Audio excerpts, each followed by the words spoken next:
Káàbọ̀ sí ẹ̀kọ́ ìkẹ́ ojoojúmọ́ ti ìjọ ẹ̀dá tuntun. Òní ọjọ́ 24 oṣù kẹfà ọdún 2025. Àkòrí: gbígbé nípa ọ̀rọ̀. Ìwé orin 2:5 kí n lè jinlẹ̀ nínú ìfẹ́ Jésù. Ẹ̀kọ́ àkọ́sórí: nípa èwo ni ọ̀dọ́mọkùnrin yóò fi mú ọ̀nà rẹ̀ mọ́? Nípa ìkíyèsí gẹ́gẹ́ bí ọ̀rọ̀ rẹ̀. Ìwé orin Dáfídì orí 119 ẹsẹ̀ 9. Bíbélì kíkà. Ìwé orin Dáfídì orí 119 ẹsẹ̀ 25 títí dé ẹsẹ̀ 40. Ọkàn mi lẹ̀ mọ́ erùpẹ̀, ìwọ sọ mí di ààyè gẹ́gẹ́ bí ọ̀rọ̀ rẹ. Èmi ti ròyìn ọ̀nà mi, ìwọ sì gbóhùn mi. Máa kọ́ mi ní ìlànà rẹ, mú òye ọ̀nà ẹ̀kọ́ rẹ yé mi. Bẹ́ẹ̀ ni èmi yóò ṣe àṣàrò iṣẹ́ ìyanu rẹ. Ọkàn mi rọ fún àárẹ̀, ìwọ mú mi lára le gẹ́gẹ́ bí ọ̀rọ̀ rẹ. Mú ọ̀nà èké kúrò lọ́dọ̀ mi, kí o sì fi orí ọ̀fẹ́ fi òfin rẹ fún mi. Èmi ti yan ọ̀nà òtítọ́, ìdájọ́ rẹ ni mo fi lélẹ̀ níwájú mi. Èmi ti faramọ́ ẹ̀rí rẹ. Olúwa, má ṣe dójú tì mí. Èmi yóò máa sáré lé ọ̀nà àṣẹ rẹ, nítorí ìwọ bùn àyà mi láàyè. Olúwa, kọ́ mi ní ọ̀nà rẹ, èmi ó sì máa pa á mọ́ dé òpin. Fún mi ní òye, èmi ó sì pa òfin rẹ mọ́. Nítòótọ́, èmi ó máa kíyèsí tinútinú mi gbogbo.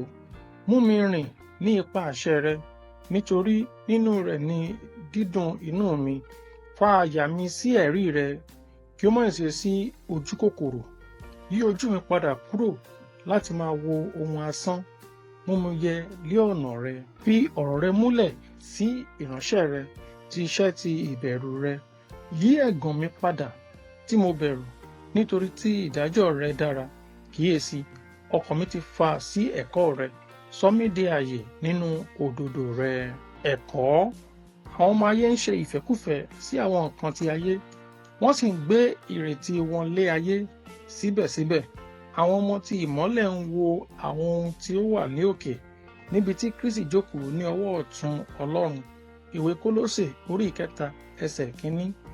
Onísáàmù nínú ẹ̀kọ́ wa òní sọ ìfẹ́ rẹ̀ fún ọ̀rọ̀ Ọlọ́run àti àwọn àǹfààní rẹ̀. Ó sọ pé, àwọn ẹ̀rí rẹ̀ pẹ̀lú ní inú dídùn mi àti àwọn ìgbìmọ̀ mi. Onísáàmù náà fi ìdí rẹ̀ hàn nínú àwọn ìtọ́ni àtọ̀runwá nípasẹ̀ ọ̀rọ̀ Ọlọ́run. Èyí jẹ́rìí sí wíwá àti oore Ọlọ́run fún aráyé. Ọ̀rọ̀ náà ń tàn mọ́lẹ̀, ó sì darí ọkàn tí ó tẹ̀ sí ẹ̀mí. Bíbélì sọ pé, nítorí àwọn tí ó wà nípa ti ara, wọ́n á máa ro ohun ti ara, ṣùgbọ́n àwọn tí ó wà nípa ti ẹ̀mí, wọ́n á máa ro ohun ti ẹ̀mí. Nítorí èrò ti ara ikú ni, ṣùgbọ́n èrò ti ẹ̀mí ní ìyè àti àlàáfíà. Ìwé Róòmù orí 9 ẹsẹ̀ 5 sí 6. Àwọn tí wọ́n mọ̀ tí wọ́n sì nífẹ̀ẹ́ ìtọ́ni àtọ̀runwá ń fẹ́ láti mọ Ọlọ́run sí. Wọ́n ń tẹ̀lé ìlànà Ọlọ́run tí ń sọ wọ́n di ààyè nínú òdodo rẹ̀. Onísáàmù nínú ẹ̀kọ́ wa yàn láti gbé ìgbésí ayé rẹ̀ nípa ọ̀rọ̀ Ọlọ́run.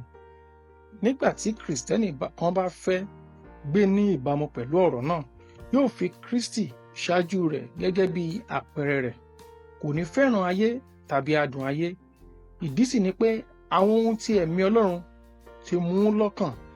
Nítorí náà, yóò máa gbé ìgbésí ayé òtítọ́, yóò máa sọ òtítọ́ nínú ọ̀rọ̀ Ọlọ́run nígbà gbogbo. Yóò sì so èso ti ẹ̀mí nípasẹ̀ èyí tí gbogbo ènìyàn yóò fi mọ̀ pé òun jẹ́ ẹ̀dá tuntun nínú Kristi Jésù. Ṣé ò ń gbé nípa ọ̀rọ̀ náà bí? Ẹ̀kọ́ àmúrelé. Àwọn Kìrìsìtẹ́nì jẹ́ Kristi kéékèèké. A pè wọ́n láti wà láàyè nípa ọ̀rọ̀ náà lójoojúmọ́. Àdúrà. Jésù Olúwa, fún mi ní oore ọ̀fẹ́ láti wà láàyè fún òtítọ́ nígbà gbogbo. Àmín. Títí di ọ̀la. Ó dàbọ̀.